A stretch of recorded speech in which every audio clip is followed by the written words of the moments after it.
इंदापूर तालुक्यातील कळाशीगावच्या पायथ्याशी भीमा नदी पात्रामध्ये काल संध्याकाळच्या सुमारास करमाळा तालुक्यातील कुगाववरून इंदापूर तालुक्यातील कळाशी गावाला प्रवासी घेऊन येणारी बोट जी आहे ती वादळ वाऱ्यामुळे उलटली गेलेली आहे। या ठिकाणी मोठी दुर्घटना घडलेली आहे। त्यामध्ये 6 लोक जे आहेत ते अद्यापपर्यंत बेपत्ता आहेत आणि त्यांना शोधण्यासाठी आता NDRFचं पथक जे आहे ते या ठिकाणी इंदापूर मध्ये कळाशीगावच्या नदीकाठी दाखल झालेलं आहे। आपल्याबरोबर या पथकचे इंस्पेक्टर सुरेंद्र कुमार आहेत।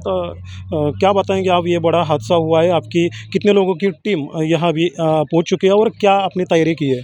हमारे 20 लोगों की टीम है और जैसे हमें सूचना मिली थी इस इंसिडेंट के बारे में, हमने टीम को अलर्ट कर दिया था और रात को 2 बजे जो है हम कैंप से इस घटनास्थल के लिए चले थे पूरी तैयारी के साथ, सभी स्पेशल इक्विपमेंट के साथ।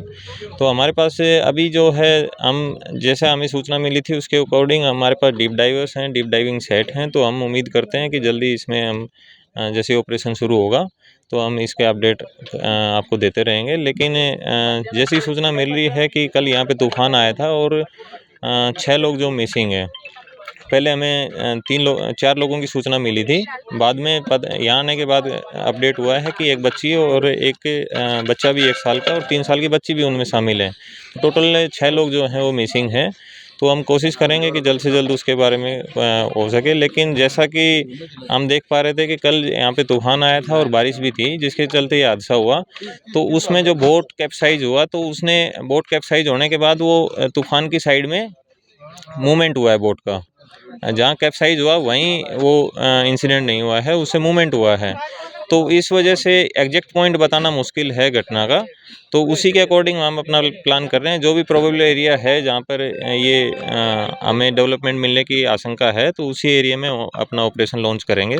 यहाँ चैलेंजेस ये भी आ रहे थे कि रास्ता ब्लॉक था, इलेक्ट्रिसिटी पोल वहाँ पर गिर गया था तूफ़ान के चलते और रास्ता ब्लॉक था, जिसके चलते हमारा जो इक्विपमेंट के साथ जो गाड़ियाँ थी वो यहाँ पर नहीं पहुँच पाई, जिसके चलते हमें ट्रैक्टर में शिफ्ट करके यहाँ पर लाना पड़ रहा है, जिसमें थोड़ा समय लग रहा है। लेकिन हम कोशिश करेंगे कि जितना जल्द हो सके इसको शुरू करें। क्या लगता है ये सब माहौल देख के आपको कितना टाइम लगेगा ये सब ऑपरेशन फिनिश करने में?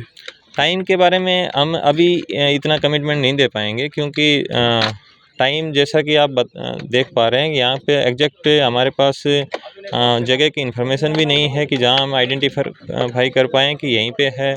पानी की गहराई भी अनइवन है, कहीं कम है कहीं ज़्यादा है। तो उसी के अकॉर्डिंग समय भी हम फिक्स नहीं बता सकते, लेकिन हम कोशिश करेंगे कि जितना जल्दी हो सके हम इस जो प्रॉब्लम है इसको जितना जल्दी हो सके हम इसको रेस्क्यू ऑपरेशन कर पाएँ।